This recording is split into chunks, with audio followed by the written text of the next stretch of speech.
Hello everyone, good evening. My name is Priyanka and again I welcome you all on my YouTube channel Maths BFF. So हाँ जी, बताइए आप सब लोग कैसे हैं? How are you all? Good? Yes? I'm good. I'm good too. Okay. तो चलिए, अगर आपको याद है कि हमने लास्ट क्लास में एक नया टॉपिक स्टार्ट करा था. Do you remember? I wrote one number over here. If अगर आपको पता है कि टॉपिक का क्या नेम था, फटाफट से बताइए. हाँ राइट, डेसिमल्स राइट. तो हमने लास्ट क्लास में एक नया टॉपिक स्टार्ट करा and name of the topic is decimals. तो ये आपने एक नंबर यहाँ पे देखा. इस नंबर में आप क्या देख रहे हो? यहाँ पे एक पॉइंट लगा हुआ है जिसको हम डेसिमल पॉइंट्स बोलते हैं. यस, ये पार्ट आपका होल पार्ट होता है और ये आपका फ्रैक्शनल पार्ट होता है. यस और नो, मैंने जो कि आपको लास्ट क्लास में बताया था. आज हम पढ़ने वाले हैं कि हम अपने जो हमारे डेसिमल नंबर्स होते हैं उनकी एक्सपेंडेड फॉर्म कैसे निकालते हैं, उनकी स्टैंडर्ड फॉर्म और उनकी एक्सपेंडेड फॉर्म हम कैसे निकालते हैं, ये हम आज के क्लास में सीखने वाले हैं. तो आई होप आप सब रेडी होंगे, है ना. चलिए, तो सबसे पहले हम पता करते हैं कि इस नंबर को हमको रीड कैसे करना है. तो it's very simple way. I told you last time, ones, tens, 100, 1000 point से पहले जो भी नंबर आ रहा है उसका प्लेस वैल्यू निकालेंगे. तो आपको पता है ये आपका वंस है, ये आपका टेंस है, ये आपका 100 है और ये आपका 1000 है. Right everyone. तो आप कैसे रीड करोगे? 4532 पॉइंट. और अगर याद होगा आपको कि मैंने बताया था पॉइंट के बाद जो डिजिट्स आती हैं उनको हम इंडिविजुअली रीड करते हैं, जैसे कि 1, 8, है ना. इतना तो सबको पता है. अगर मैं आगे भी लगा दूं तो उसका भी क्या हो जाएगा. फॉर एग्जाम्पल यहाँ पे मैं 3 लिख रही हूँ तो उसको कैसे रीड करेंगे? 0.183. सिंपल. चलिए, तो हमें निकालना है इसका एक्सपेंडेड फॉर्म. अच्छा, एक्सपेंडेड फॉर्म, आपने कभी एक्सपेंडेड फॉर्म्स निकाले हैं? ऑफ कोर्स निकाले होंगे. हम एक्सपेंडेड फॉर्म बहुत छोटी क्लासेस में पढ़ना शुरू कर देते हैं. एक्सपेंड करना है ना. जैसे कि अभी क्या है, ये देखो मेरे हैंड से सिंपली रखें. अगर मैंने बोला मुझे इन्हें एक्सपेंड करना है तो मैं क्या कर रही हूँ? एक्सपेंड करने के बाद हो क्या रहा है? स्पेस ज़्यादा कैप्चर कर रहा है ना. तो सिमिलरली एवरीबडी, जब हम इस नंबर को एक्सपेंडेड फॉर्म में लिखेंगे ना, तो ये जो नंबर है, ये जो अभी लिखा हुआ है वो स्टैंडर्ड फॉर्म में लिखा हुआ है. कौन सी फॉर्म है ये? This is standard form. अब हमें स्टैंडर्ड फॉर्म में तो नंबर गिवन है, अब बोल रहा है कि इस स्टैंडर्ड फॉर्म को एक्सपेंडेड फॉर्म में कन्वर्ट करिए. वेरी सिंपल, हमें तो बहुत इजीली हम कर सकते हैं. ठीक है, कैसे? हम सबसे पहले जो पॉइंट से पहले का नंबर है ना, पॉइंट से पहले वाला जो नंबर है उसको लेंगे. ठीक है ना. पॉइंट से पहले जो नंबर आ रहा है हम उसको लेंगे और चेक करेंगे कि बताइए 4 की प्लेस वैल्यू क्या है? 1000. Very simple. तो हम यहाँ पे लिखने वाले हैं 4. 1000 कैसे लिखते हैं? सिंपल है, 3 zeros आफ्टर 4. यस. एक्सपेंड करना है तो यू रिमेंबर हम प्लस का साइन लगाएंगे. राइट. अब मुझे बताइए, आप 4 के बाद नंबर कौन सा आ रहा है? 5 की प्लेस वैल्यू क्या है? 100. So that means I need to put 2 zeros, क्योंकि 100 में तो 2 zeros ही आते हैं. राइट. अब आफ्टर 5 के बाद 3, तो 3 टेंस प्लेस पे है, दैट मीन्स 30 हो जाएगा, क्योंकि टेंस में 1 0 होता है. अब आएंगे हम वंस पे. तो वंस में कुछ नहीं, मैं सिंपली 2 लिखूंगी. तो ये जो है this is expanded form of 4532. But अब आपको पता चला कि मैम ये जो पॉइंट के बाद नंबर आ रहा है इसका क्या करना है? इसका हमें क्या करना है? Very simple. लास्ट क्लास में मैंने आपको बताया था कि इसकी प्लेस वैल्यू क्या है? 10th. राइट. इसकी प्लेस वैल्यू क्या है? 10th. इसकी प्लेस वैल्यू क्या है? 100th.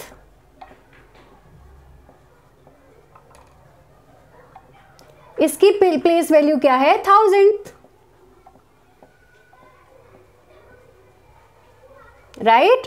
चलिए, तो मैंने आपको बताया था कि 1/10 का मीनिंग क्या होगा? 1/10.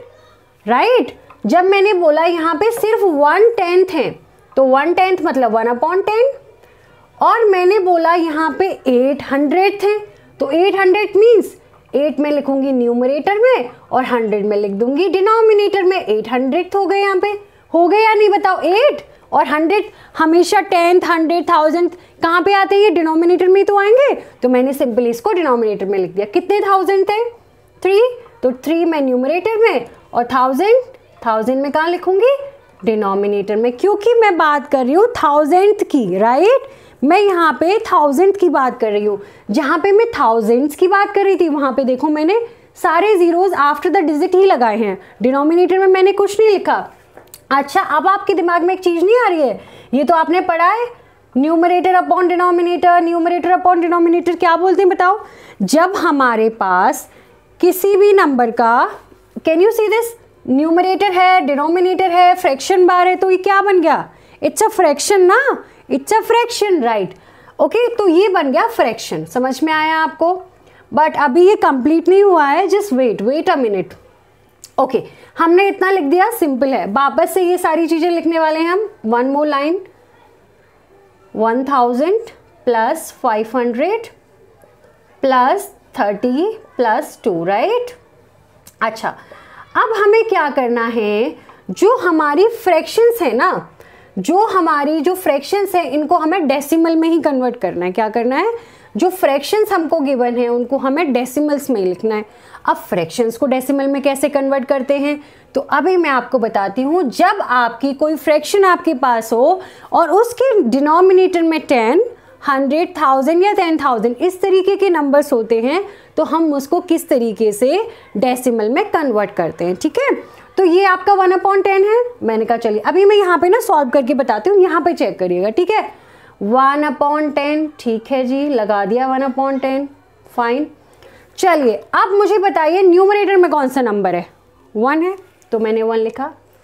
डिनोमिनेटर में क्या है, 10 है। 10 में कितने जीरोज आते हैं बताइए, 10 में कितने जीरोज आते हैं, 10 में तो सिर्फ एक ही जीरो आता है। दैट मीन्स आपको पॉइंट लगाना है 1 के बस एक यहाँ पे, क्योंकि एक जीरो है तो 10 के बाद आपको एक जीरो, 10 के जस्ट 1 के पहले आपको क्या लगाना है, पॉइंट लगाना है, डन। और आप यहाँ पे जीरो भी लगा सकते हैं। देखो 0.1 और 0.1 बोथ आर सेम, चाहे आप 0.1 लिख दो या आप 0.1 लिख दो, बोथ आर सेम, ठीक है ना। तो अगर एक जीरो है डिनोमिनेटर में तो आप एक डिजिट से पहले पॉइंट लगाएंगे, ठीक है ना। अच्छा, अब बात करते हैं, ये तो हो गया बात जब आपके पास 1 0 है डिनोमिनेटर में। बट अगर मैंने बोला यहाँ पे मेरा 8 है और अब तो मेरे पास 2 zeros हैं, आप क्या करेंगे, सिंपल है, गैस करिए क्या कर सकते हैं। जब 1 0 है तो 1 डिजिट से पहले मैं पॉइंट लगा रही हूँ, अब तो यहाँ पे 2 zeros हैं। दैट मीन्स पहले मैं लिखूंगी न्यूमरेटर में क्या है, 8 है, मुझे न्यूमरेटर में 2 डिजिट्स चाहिए। अब कैसे लेके आएंगे हम 2 डिजिट्स, देखते हैं कैसे लाते हैं। अच्छा, अब मुझे बताइए अगर मैं 08 लिख रही हूँ, 08 का मतलब क्या होता है, 08 भी तो 8 ही होता है ना, होता है या नहीं होता है, ऑफ कोर्स होता है। तो अगर मैंने 8 से पहले 0 लगा दिया, अभी भी ये 8 ही है, तो मुझे 2 डिजिट्स चाहिए, क्योंकि मेरे 100 में 2 डिजिट्स होती हैं। मुझे मिल गया, मुझे 2 डिजिट्स से पहले पॉइंट लगाना है, डन, 0.08। और अगर आप चाहते हैं तो आप पॉइंट से पहले एक 0 लगा सकते हैं, ये भी दिस इज करेक्ट। और अगर आप नहीं चाहते तो आप ये भी लिख सकते हैं, दिस इज ऑल्सो करेक्ट। बताइए समझ में आया। तो क्या मैं यहाँ पे 1/10 की जगह पर 0.1 लिख सकती हूँ, हाँ जी बिल्कुल लिख सकते हैं, जैसे मैंने अभी आपको एक्सप्लेन करा। अच्छा, अब आप मुझे बताइए 8/100 की जगह पे मैं क्या लिख सकती हूँ, प्लस लगा करके 0.08 या फिर 0.08, वट एवर आई वॉन्ट। अच्छा, अब मैं 1000 की, अच्छा 1000 में गैस आप करेंगे, चलिए 1000 में अब आप गैस करेंगे, बताओ जल्दी से, बताओ बताओ बताओ बताओ। Yes exactly right, you all are. अभी 1000 में मैंने देखा 1000 में तो 3 zeros होती हैं डिनोमिनेटर में, तो हम कैसे करेंगे, क्योंकि मुझे ऊपर 3 डिजिट्स ही चाहिए। बट मैं जब यहाँ पे 3 लिख रही हूँ तो यहाँ पे तो एक ही डिजिट है, तो क्या मैं 3 से पहले 2 zeros लगा सकती हूँ, ये भी तो 3 है ना, चाहे 3 के आगे कितनी भी zeros लगा लो। अगर मैं 3 के आगे 10 zeros भी लगाऊंगी ना तो भी ये 3 ही रहेगा।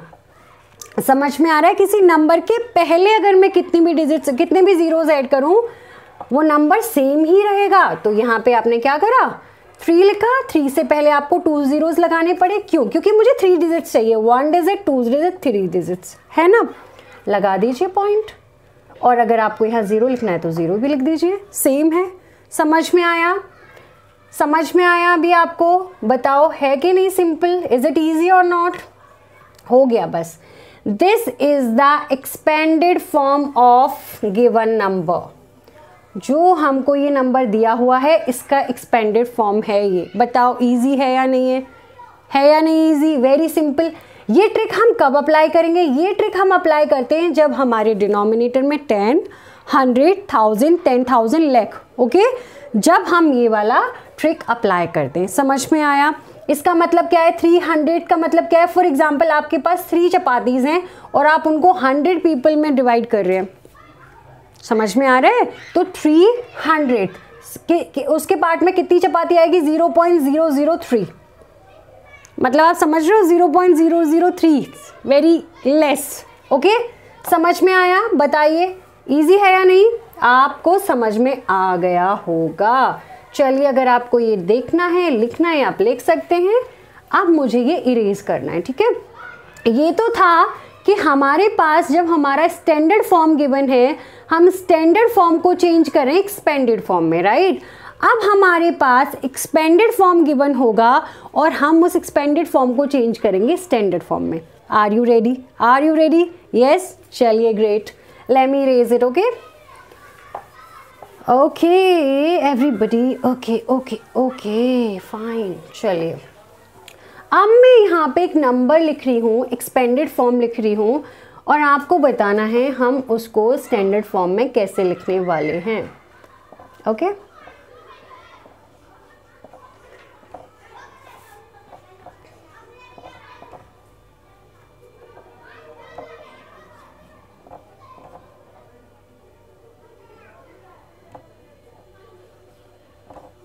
ओके, चलिए। हाँ, तो हमने देखा 3000 है, ठीक है? 3 हमने यहाँ पे 1000 लिखा, 3000 से 1000 के यहाँ पे पहले क्या आता है? 100 आता है। चलिए 400 पे, ठीक है? टेंस पे चेक करते हैं, टेंस पे क्या है? टेंस तो यहाँ है ही नहीं, टेंस तो है ही नहीं। टेंस को 0 मान लो, फिर टेंस है ही नहीं, कोई बात नहीं, it's okay. Tens is 0। Ones क्या है? 2 है, ठीक है? अच्छा, पॉइंट लगाएंगे क्योंकि यहाँ पे हमें दिख रहा है ये तो हमारा डेसिमल आ रहा है। अच्छा, पॉइंट के बाद ही अगर हमारा नंबर आ रहा है तो वो क्या होता है? 10th होता है, ठीक है? 10th हो गया। अच्छा चलो, यहाँ पे ये कर देते हैं, ठीक है? अच्छा, पॉइंट के जस्ट बाद अगर हमारा डिजिट आ रहा है तो वो हमारा 10th हो गया। पॉइंट के बाद अगर एक 0 आके फिर डिजिट आता है वो हमारा 100th होता है। बट यहाँ पे तो 2 zeros आ रहे हैं, दैट मीन्स हमारा 100th क्या है? 100th 0 है। 100th वाला जो नंबर है वो 0 है, क्योंकि यहाँ पे तो क्या मैं उसको ऐसे लिख सकती हूँ? 0.00, 2 zeros आ गए ना। चलिए, तो 0 लगा देते हैं। अच्छा, 1000 पे क्या है? 10th, 100,000, 5 है, तो हो गया बस। बताइए, हो गया, डन। ये हो गई आपकी स्टैंडर्ड फॉर्म, ये आपकी एक्सपेंडेड फॉर्म है। आप देख रहे हो एक्सपेंडेड फॉर्म ने कितना स्पेस लिया है, राइट? एक्सपेंडेड फॉर्म ने कितना स्पेस लिया है, जबकि स्टैंडर्ड फॉर्म देख रहे हो, standard form takes less space, right? तो ये आपका नंबर हो गया, दैट्स इट। अच्छा, आप बताइए आपको समझ में आया या नहीं आया कि हम किस तरीके से अपने नंबर को, अगर हमारा नंबर हमारे पास है, हम कैसे उसको एक्सपेंडेड फॉर्म में कन्वर्ट करते हैं। नंबर कैसा होना चाहिए? डेसिमल होना चाहिए। यहाँ पे देखो पॉइंट्स दिख रहे हैं आपको, जो कि हमारा डेसिमल पॉइंट होता है, और हम उसकी कैसे स्टैंडर्ड फॉर्म लिखते हैं, और हम उसकी कैसे एक्सपेंडेड फॉर्म लिखते हैं। समझ में आया? आई होप आपको समझ में आया होगा। दोबारा से देखिएगा इस वीडियो को और इसको समझने की कोशिश करिए, इट्स वेरी इंपॉर्टेंट, और ये आपकी आगे की क्लासेस में भी आएगा, तो ट्राई करिए इसको अच्छे से करने का। अब हम आपसे मिलेंगे नेक्स्ट क्लास में, जब तक आप आराम से रहें। Bye bye, take care, thank you.